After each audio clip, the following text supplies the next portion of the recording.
Hoy, Teherán es la segunda ciudad más poblada de Oriente Medio. Sin embargo, comparada con sus rivales Estambul o El Cairo, su presencia en los escenarios mundiales es tardía y accidental. Testimonios del siglo XIII hablan de un pueblo semisalvaje que saqueaba los caminos y se refugiaba en cuevas. En 1627, el viajero inglés Sir Thomas Herbert contó que vio unas 3000 casas. En 1789, Aga Mohammed hizo de Teherán su capital. Ciudad provinciana y decrépita en el siglo XIX, un crecimiento sin ninguna planificación la ha convertido en una de las ciudades con mayor desorden circulatorio y caos urbanístico del mundo. A principios de 1979 empieza uno de los capítulos más recientes de la historia de Irán. Sube al poder el Ayatollah Khomeini, una monarquía pro-occidental y corrupta, encarnada por la figura del Shah de Irán, Mohammad Reza, de la dinastía de los Pahlaví, es derrocada por las altas jerarquías musulmanas. Es la combinación de los anhelos nacionales y religiosos que hierven a fuego lento desde hace siglos. Es el fin de la dinastía del Shahanshah, rey de reyes como gustaba autoproclamarse, que gobernaba el país desde 1925. Nace la nueva República Islámica de Irán.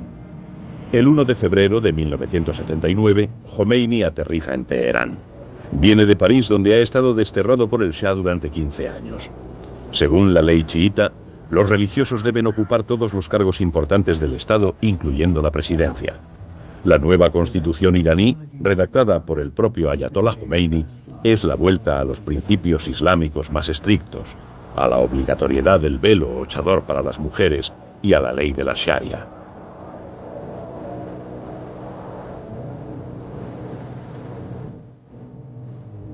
En septiembre de 1980, tropas iraquíes invaden Irán. Será una manera de afianzarse en el poder de los líderes de ambos países. Es además el inicio de una guerra que va a durar 8 años. Los intensos bombardeos de las principales ciudades, junto con el letal efecto de la guerra química, hacen que esta guerra acabe con el saldo de cientos de miles de muertos.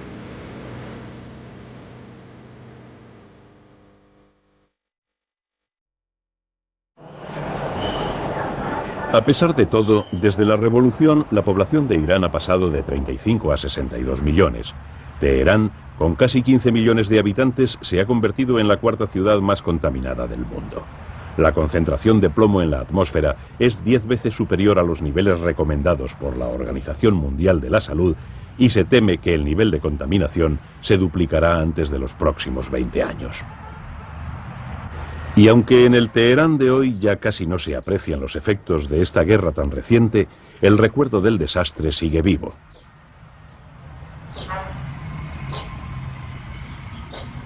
El cementerio de los mártires está situado a pocos kilómetros de Teherán.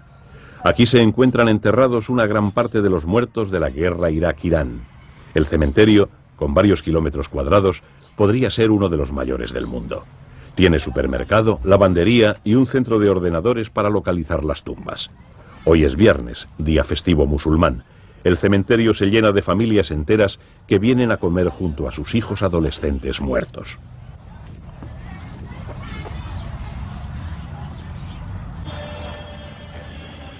Muy cerca del cementerio se encuentra situada la tumba del fundador de la República Islámica de Irán, su santidad el gran Ayatollah Khomeini. Ayatollah significa signo de Dios. El lugar acoge a millones de peregrinos de todo el mundo islámico. Su santidad el gran Ayatollah Haji Sayed Ruhollah Musavi, nacido en Jomein, en Irán central, de donde le viene el nombre con el que se le conoce, está enterrado en esta tumba. El recinto sagrado tiene más el aspecto de un polideportivo que el de una suntuosa mezquita de la Persia sofisticada.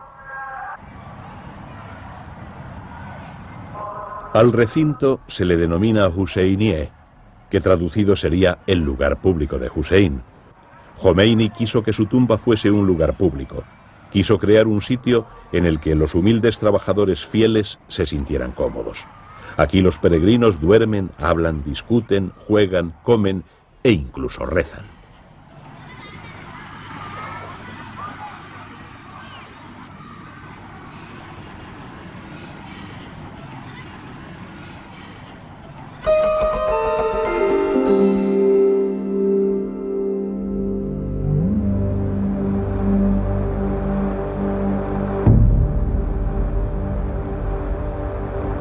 Pero la monarquía, la revolución y la contaminación son solo breves capítulos en la larga historia de Persia. No hay que olvidar que fue una de las primeras superpotencias del mundo antiguo, cuyo imperio se extendió desde Macedonia a la India bajo el poder de Ciro el Grande. En un lugar solemne y silencioso, sobre una montaña sagrada, se encuentran esculpidas en la roca las tumbas de los principales soberanos aqueménidas. Entre ellas está la de Darío el Grande, que fundó Persépolis hace 2500 años.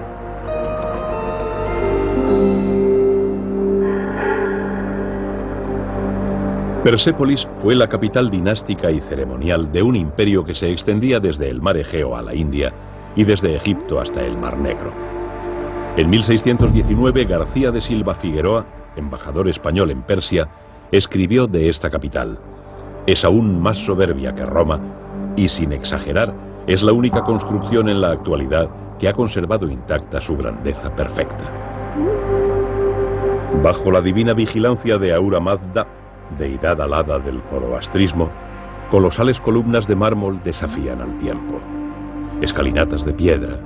Todo en Persépolis nos habla de lo que fue, una de las maravillas del mundo antiguo. Una de las obras más impresionantes de esta ciudad, escaparate del esplendor imperial, es el denominado Desfile de las Naciones. Son 300 metros de bajorrelieves para cuya realización los emperadores aqueménidas trajeron artistas de los reinos sometidos, de Siria, Babilonia, Egipto, Asiria. Se lee en las crónicas que cobraban su jornal en plata. Cuesta imaginar la grandiosidad de los muros cuando se encontraban pintados de brillantes colores. Además del elaborado trabajo, son un valioso documento histórico, pues han servido a los historiadores para analizar la vestimenta de los viajeros, sus atavíos y deducir por los animales que los acompañaban la región de donde procedían. Es una procesión de los súbditos del imperio y de delegaciones de otros imperios que llevan tributos al emperador.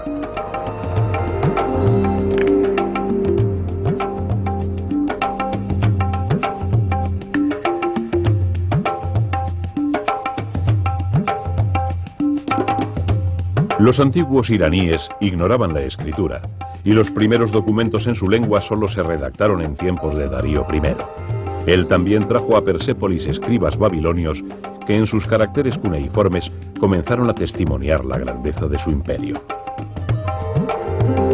Pero como todos los imperios, este también desapareció con la llegada de otro. Alejandro Magno, el niño conquistador, no vino a tributar nada al rey, sino a saquear la ciudad. Según Plutarco, necesitó 5.000 camellos y 10.000 asnos para llevarse los fabulosos tesoros de Persépolis, incluyendo su maravillosa biblioteca. Detrás de él solo quedaron cenizas.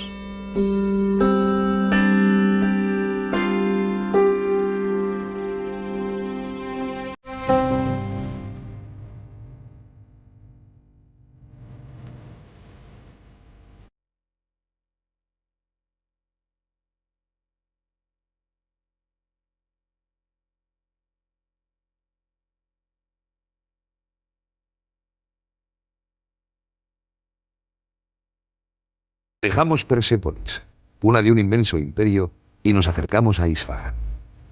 De allí iremos al mar Caspio para conocer el origen del caviar y adentrarnos más adelante en el desconocido y remoto Asia Central.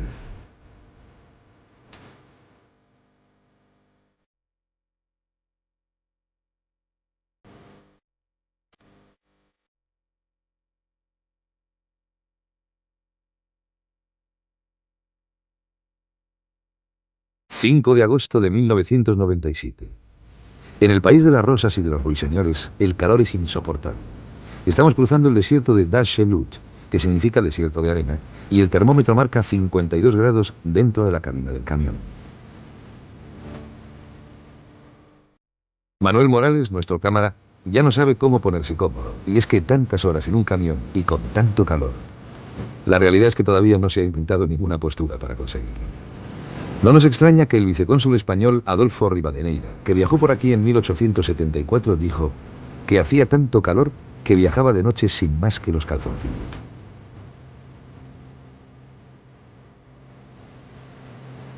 No dejamos de beber aún. más de 10 litros por persona y día, y de vez en cuando tenemos que hacer alguna paradita para refrescarnos.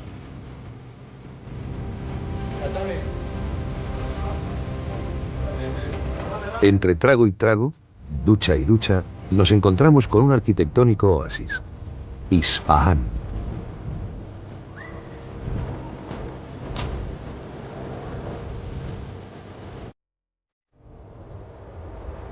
Fue en el siglo XVI cuando se acuñó la expresión Isfahán es la mitad del mundo. Con esta frase se pretendía testimoniar la grandeza de una ciudad. Sus 43 minaretes, sus puentes y plazas son todavía hoy testimonio de aquel esplendoroso pasado.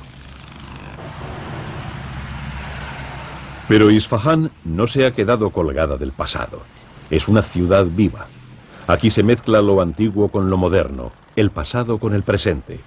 En sus calles hay mucha actividad y se ve habitualmente a las motos realizando las funciones de los coches. Los isfahaníes, en jardines frescos y bien regados, practican su hobby nacional, el picnic. A la sombra de los árboles sacan las tarteras y los termos, beben té, chai, con miel, comen queso blanco, naan, el famoso pan torta iraní y sobre todo pepinos, que se comen a todas horas. Aquí no hay discotecas, ni cine, ni música. El picnic, en cierta forma, sustituye toda esta diversión. Otra de las costumbres de este pueblo es su hospitalidad. El Corán aconseja a los musulmanes acoger a los extraños durante 3 días y 3 noches sin hacer preguntas. Los iraníes se lo toman al pie de la letra y las invitaciones a un chai son constantes. Como decorado de fondo aparece el Isfahán arquitectónico, el Sio Sepol o Puente de los 33 Arcos. Se construyó en 1602 y detrás de sus arcos se esconden salones de té. Pero la pieza central de Isfahán es la plaza del Imán o el Maidán. Es un enorme patio real situado alrededor de un antiguo campo de polo. Su construcción comenzó en 1612 por el Shah Abbas I, creador de Isfahán. Su tamaño es de más de 500 metros de largo por 160 de ancho. Es 7 veces más grande que la plaza de San Marcos en Venecia. Alrededor del Maidán se construyeron galerías de 2 pisos con columnatas para los espectadores de las procesiones reales. Hoy, unas fuentes sustituyen a los antiguos campos de polo. A esta plaza se acercan turistas de todos los rincones de Irán. Es un lugar de recreo y de encuentro. La verdad es que aún es rara la ocasión que se tiene de charlar con un extranjero y un grupo de estudiantes se acercan curiosas a ensayar un rudimentario inglés. La profesora vigila de cerca a sus alumnas para que no pierdan el decoro debido que marcan las estrictas leyes islámicas. Pero finalmente, para evitar peligros y suspicacias de los guardianes de la moral, las llama reprendiéndolas y advirtiéndoles del riesgo de contaminación del infiel.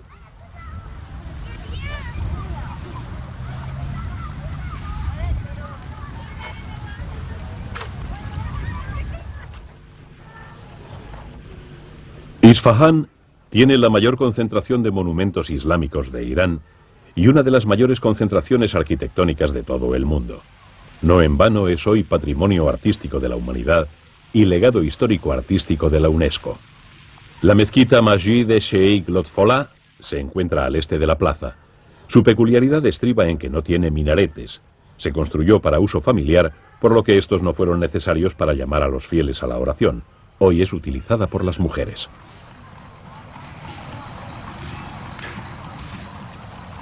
Los musulmanes han utilizado el color en la arquitectura como ningún otro pueblo, revistiendo los edificios de un brillante colorido y de una profusión de diseños. El azulejo vidriado ha sido el recurso común.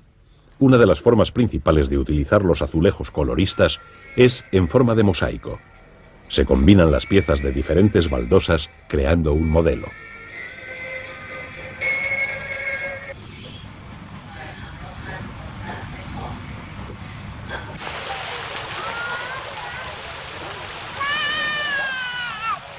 El punto central de la plaza, y testimonio de la visión arquitectónica del Shah Abbas, es la mezquita del Imán, llamada Masjid-e Imán.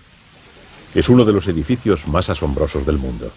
Está totalmente revestida por dentro y por fuera con los mosaicos azules, símbolos de Isfahán y símbolo de fe de los musulmanes chiitas. Aunque la entrada, con sus torres gemelas, guarda armonía arquitectónica con la plaza, por dentro la mezquita se orienta perpendicularmente hacia la Meca.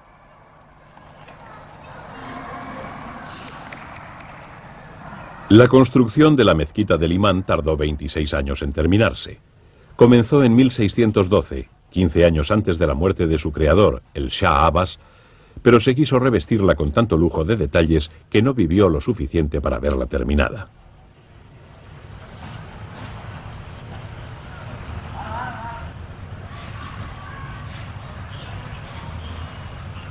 La arquitectura de las mezquitas deriva directamente del espíritu del Corán. Cada parte de ella refleja de una forma simbólica los diversos nombres de Dios y sus cualidades. El domo, la cúpula, corresponde a la divina belleza. Jamal y los minaretes a la divina majestad. Jalal y el iwan, el gran ábside abierto, es el elemento diferenciador del culto chiita.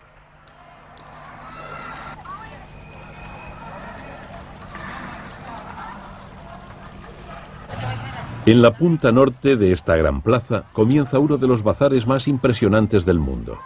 Es el bazar de Qais Rieh.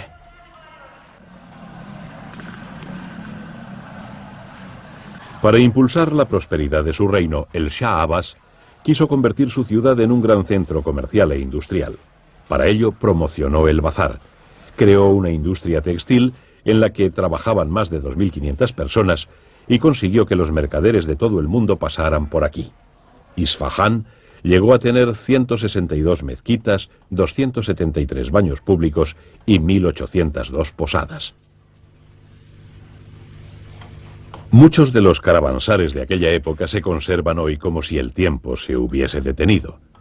Del laborioso mundo de la manufactura textil, alguno de los descendientes de aquellos artesanos aún mantiene el modo tradicional en el tintado y estampado a mano de las telas.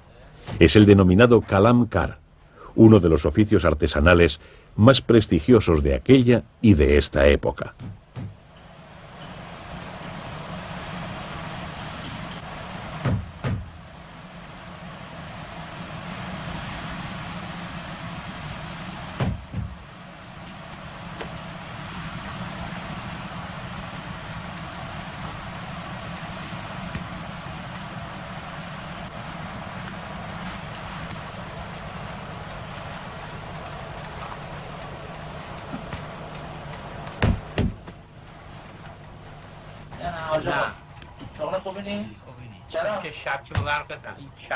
Empecé a trabajar con mi padre cuando tenía 8 años.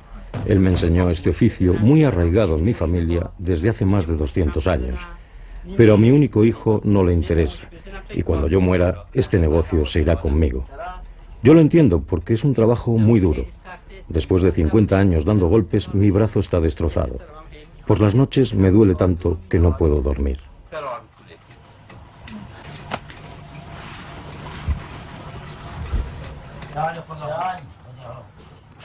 El bazar conserva oficios y rincones que no han cambiado con el tiempo.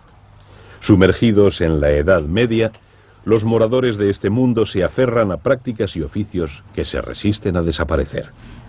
Un molino de piedra, símbolo de aquella época, da vueltas sin parar, ajeno al empuje de las nuevas tecnologías.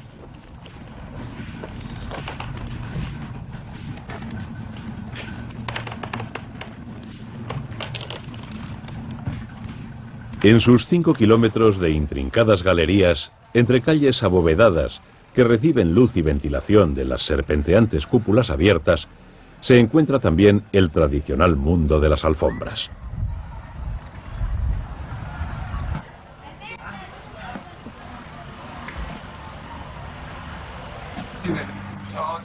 Existe un proverbio oriental que dice: allí donde está tu alfombra, está tu morada. Con este proverbio se resume la importancia de la alfombra entre los pueblos nómadas del desierto. Las Isfahán, como se denomina a este modelo de alfombra, llevan años de trabajo y millones de nudos realizados con infinita paciencia. Es esta una de las creaciones más clásicas de Persia y los iraníes han sabido conservar esta rica tradición de sus tribus nómadas.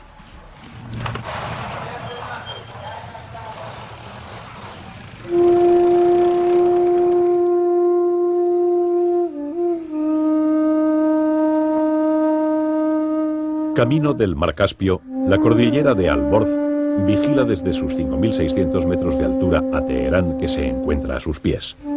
Detrás, y en la otra vertiente de la montaña, huele a humedad, hace frío y cambia completamente el paisaje. Es una Persia húmeda y llena de bosques de encinas, castaños, fresnos, hayas y enebros. Es el nuevo paisaje del norte, como llaman los iraníes a este territorio. El Mar Caspio es el lago salado más grande del mundo. Tiene 3 veces menos sal que la media de los océanos. Está a 40 metros debajo del nivel del mar y es también el lugar al que algunos iraníes vienen a bañarse los fines de semana. Esta es la Riviera iraní.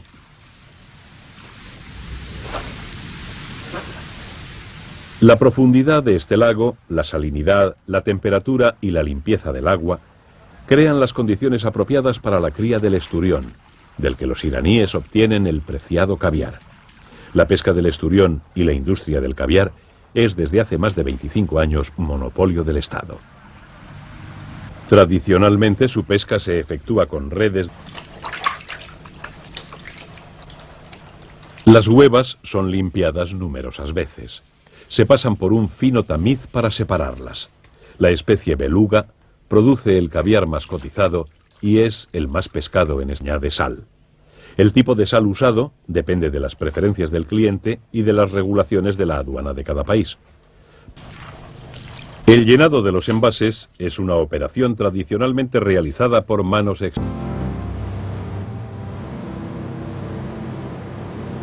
Son los últimos momentos de la República Islámica de Irán. Pero antes de cruzar la frontera a Turkmenistán, debemos llenar los depósitos de los camiones y los bidones de gasoil. No solo no lo vamos a encontrar tan barato, sino que además nos han advertido que posiblemente nos cueste incluso encontrarlo. Gerardo y Jesús llenan los depósitos mientras que Pablo, encargado de pagar, regatea el precio. Al final pagará 5 pesetas por litro. Si hubiésemos sido locales habríamos pagado 2 pesetas al litro. Recorremos los últimos kilómetros de Persia y nos acordamos de aquella frase que escribió Aldous Huxley. Viajar es descubrir que todo el mundo se equivoca. Cuando uno viaja, tus convicciones caen. Hemos experimentado esta frase con este país. Entramos con miedo y recelosos, y nos hemos encontrado con un pueblo que no ha dejado de agasajarnos con su cordialidad y hospitalidad. Pero eso sí, en cuanto hemos atravesado la frontera iraní, por fin hemos podido ponernos más cómodos. Atrás se quedan las rígidas normas islámicas sobre la vestimenta. Ya no tenemos el peligro de acabar en la cárcel por ir enseñando las piernas. No sabemos a ciencia cierta dónde nos metemos. Entramos en el desconocido Asia Central. Tenemos pocas y malas noticias de este territorio. Es la región de Turquestán. Geografía volátil, de identidades antiguas, de ciudades-estado medievales, una de imperios y de hordas invasoras. Territorio oscuro y desértico, que cayó en el olvido cuando el navegante portugués Vasco de Gama descubrió la ruta marítima a la India en 1498 y acabó con la ruta terrestre del comercio con Oriente. Estos imperios sin país cayeron en el abandono y fueron engullidos posteriormente por el poderío e imperialismo de la Rusia zarista y más tarde por la cruzada del Imperio Soviético, hasta volver a aparecer con identidades recién estrenadas, pero con problemas viejos en nuestros días, y con una herencia de graves problemas ecológicos, económicos y políticos.